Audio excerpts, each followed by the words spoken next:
Hello, and you are watching Rakyat Times TV News, and I am Jonathan Lim. An interim report on the investigation into the missing Malaysia Airlines Flight MH370 will be released on March 7 by the Department of Aviation.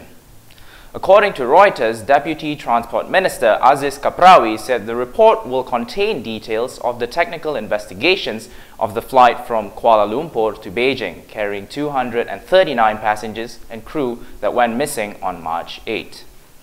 Aziz added that this report is a requirement by the International Civil Aviation Organization (ICAO) for Malaysia to release an interim report on the anniversary of the incident. The findings of an international investigation team set up in April 2014 will also be included in the report. The airline's crisis worsened on July 17 when another jet, flight MH370, was shot down over Ukraine, killing all 298 people on board.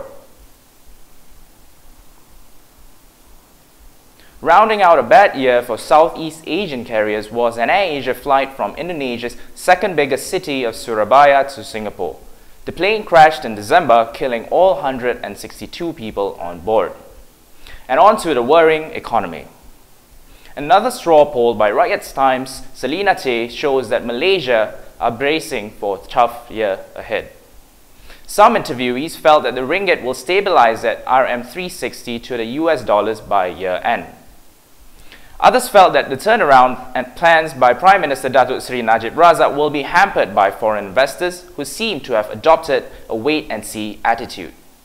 People are apparently busy stocking up on groceries and traditional medicines in an attempt to obtain some savings before the GST, Goods and Services Tax, is implemented on April 1st. And now over to Oman. Jordan has offered to free a female militant in exchange for a Jordanian pilot held by the Islamic State group. The group is threatening to execute the airman and a Japanese journalist.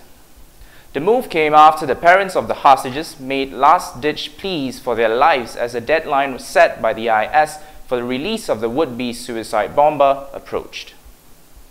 Jordanian state television quoted a government spokesman as saying that the position of Jordan was to ensure the safety of the pilot Maz al-Kasabe. It made no mention of Japanese hostage Kenji Goto. IS, in a video released Tuesday, threatened to kill Kasabe and Goto unless Rishawi is freed within 24 hours. The Japanese government says it believes the IS deadline expired around 10 p.m. Malaysia time yesterday. Tokyo has been urgently seeking Jordan's help since an IS video released at the weekend said another Japanese hostage, Haruna Yukawa, had been beheaded. The pilot's father, Safi Kasabe, begged the Jordanian government to save his son at any price, while Goto's mother urged Tokyo to please save Kenji's life. An angry Japanese Prime Minister Shinzo Abe had earlier blasted the militants' 24-hour deadline. And that was the end of the news on Rakyat Times TV. We will be back again tomorrow.